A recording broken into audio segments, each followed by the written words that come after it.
بركات يعني ما شاء الله. يعني انا كنت جاي رايح النادي الاسماعيلي ولعيب عندي 19 سنه، جاي حافظ 3 اجزاء قران.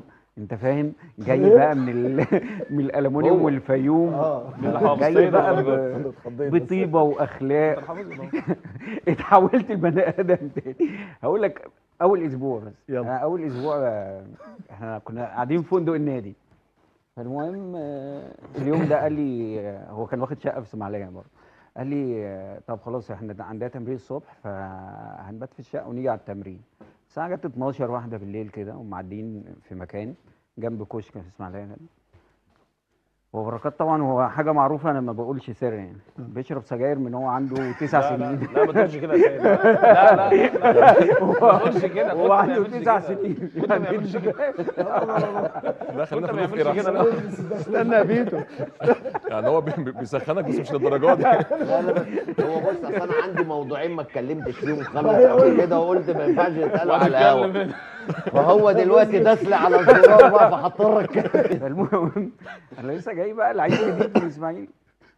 قال لي انا نسيت اجيب سجاير. طب بقول لك ايه، ما تنزل تجيب لي سجاير من الكشك ده عشان لو نزلت الراجل هيعرفني وبتاع مش عارف إيه. فانا سكت مثلا دقيقتين كده. ما انا نجم في اسماعيليه.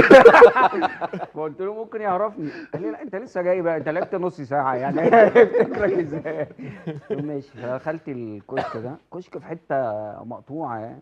المهم راجل كبير 60 سنه يعني، راجل ومش عارفني. اما دخلت فانا عمال اجيب حاجات جبن ومش عارف عمال انوع كل حاجه، مش عايز ابين له ان انا داخل اجيب سجاير. لا بس بيجيب حاجه حطها في شعبيه، النص. ده بيطلب حاجات غريبه، تمن جبنه عشان يعني. اشوفه هيتكلم معايا في الكوره، هيسالني على حاجه بتاع. الراجل ما ادانيش اي انطباع ان هو حتى شافني في مكان. فالمهم خدت حاجات كتيره جدا وانا بحاسب بديله الفلوس. قلت له وعلبتين سجاير. فانا خدت العلبتين سجاير ومشيت. روحنا كان عندنا تمرين 9 الصبح.